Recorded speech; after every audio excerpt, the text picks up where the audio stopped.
Mitos fakta babi ngepet. Katanya pelaku bisa secara magis merubah anatomi tubuhnya jadi babi. Itu semua dilakuin cuma dengan pakai kain hitam khusus, terus baca mantra.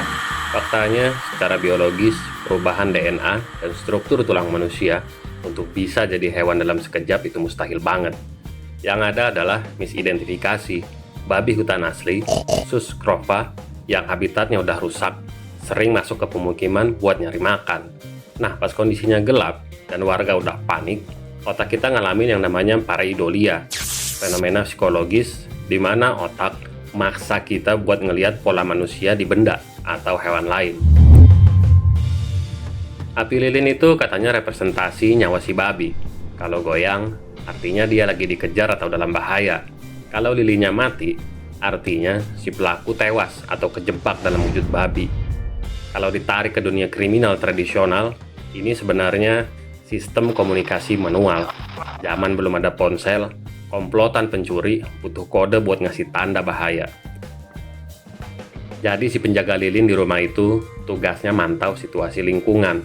Kalau ada patroli atau ronda mendekat, dia bakal kasih kode, kayak matiin lilin atau pindahin posisi lilin, biar eksekutor di lapangan langsung kabur. Itulah asal muasal ada istilah nyawa terikat lilin. Istilah itu sengaja diciptain untuk menggambarkan kondisi bahaya si maling. Uang dan perhiasan bakal pindah secara goib ke tangan pelaku, cuma dengan gesekin badan babinya ke tembok rumah korban. Faktanya, fenomena ini sebenarnya kedok buat pencurian konvensional. Isu babi ngepet sengaja disebar sama sindikat kriminal di suatu daerah, biar warga sibuk jaga-jagaan secara mistis, kayak keliling bau sapu lidi atau garam.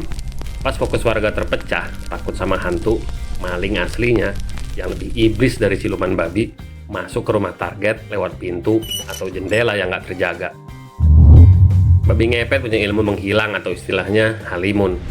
Ilmu ini cuma bisa dipatahin ketika warga mengejarnya tanpa mengenakan selai benang pun di badan.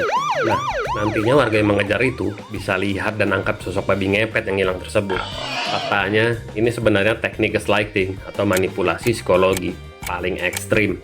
Pas orang disuruh menanggalkan segala benang di tubuhnya, fokus mental mereka bakal geser dari yang tadinya menganalisis kebenaran jadi merasa tegang dan malu. Kenapa ini efektif? Karena kondisinya gaduh. Mereka nggak bakal sempat mikir logis buat ngecek itu babi beneran atau bukan. Mirip kayak kasus babi ngepet di Depok 2021 lalu.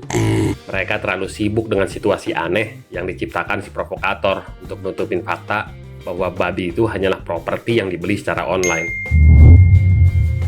Babi ngepet beda sama babi biasa. Emang ada ya babi luar biasa?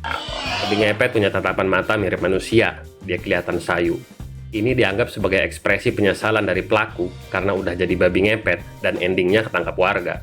Padahal faktanya, babi hutan itu mamalia yang pinter banget dan punya sistem saraf yang kompleks. Pas kepepet, mereka nunjukin ekspresi takut yang luar biasa. Pantulan cahaya di mata hewan pada malam hari, yang namanya tapetum lucidum, sering dianggap sorot mata manusia. Padahal, itu bukan manusia yang kejebak dalam wujud babi. Itu murni mata hewan yang lagi stres berat karena dikepung massa.